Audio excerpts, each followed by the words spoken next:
Hello, friends. So good to be with you today. The election is 4 days away, and people are so ramped up, regardless of how this thing ends up, people are going to misbehave. Now, you know that's the truth, because the reason is people are stressed out. They're experiencing stress on levels probably that many of them have never felt before. I was looking at a few outlets. The Wall Street Journal made the statement, said that America is having a panic attack over this election. NBC made the statement. It said election anxiety is scrambling America's travel plans. They literally don't even know what to do with their travel plans because of this silly election. Another outlet said politics is stressing people out now more than ever. And people they're very anxious in regard to this election.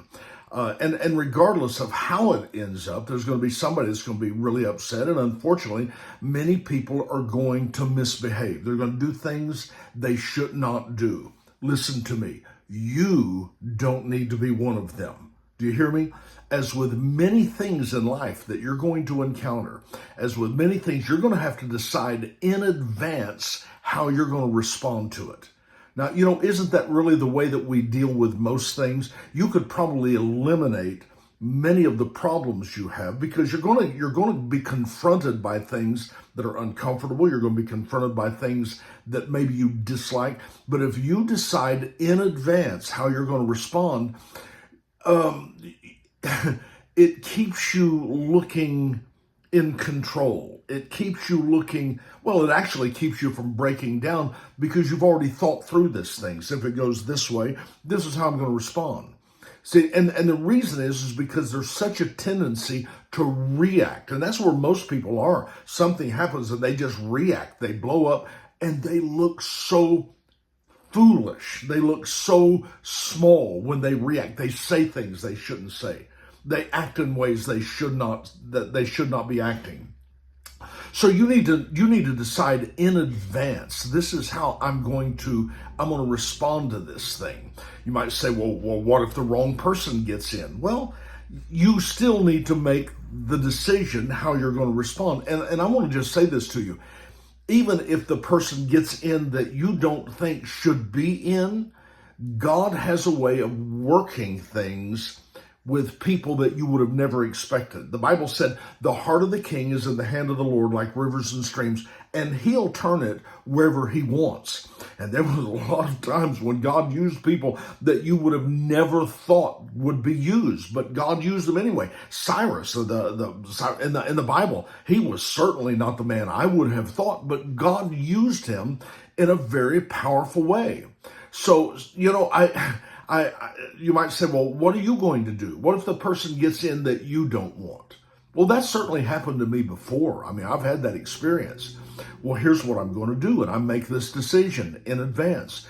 I'm going to pray for those that are in authority. I'm going to pray that regardless of whoever's in, that God will use them, that God will turn their hearts. Prayer works. So the problem is we've left the concept of prayer and we moved into the arena of complaining and murmuring and griping about everything, but you're not going to get any. Please don't join that group, because with this, as with many other things in your life, there's going to be things happen that you didn't want. There's going to be things happen that you weren't expecting. So regardless of what it is, make the decision in advance what you're going to do. This is how we need to tell our kids. I want my children to understand this same principle, because they can't control everything in their life. And so what they're going to do is they're going to respond to things the way I respond to them. If I just freak out, well, you know what? They're going to have the tendency to do the exact same thing. It's amazing how many children act the way they do because they're just like their parents. And you need to make the decision right now that no matter what takes place, this is how I'm going to respond.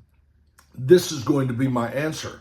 Now, your answer may not always be what you would like, but you still want to have that answer. I heard one time, never forgot, I don't even know where it came from, but I've had this for so many years. Who knows? Maybe I came up with it. I don't know. But one of the one of the signs of maturity is that you're unshockable. In other words, whatever happens doesn't knock you off center. You're mature, you're grown, you're solid, and you're going to face the adversity of life that you face with courage, with faith, and with strength. So how are you going to react? Let me just say this to you real quickly. The choice is yours. Now, it's not just this election, but it's your job. It's the surprises that you might find with somebody that you find sickness rise up, or you might find some dilemma come up that you were not expecting.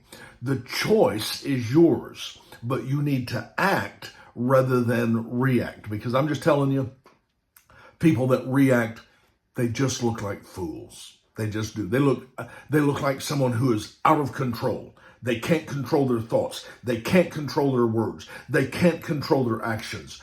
Make the decision now, or in whatever situation that you find yourself in, how you're going to respond. And don't react, act, and it'll make a big difference in your life. So as we face this incredible time that's stressing everybody out, why don't you be one of the few that keeps their head in the game? I think it will be very good for you. It'll be very good for your leadership skills. It'll be very good for your family. And you'll find yourself in a better place when the dust settles either way. All right? I love you guys. We've got things to do. We've got a lot to accomplish. Come on, let's go for it.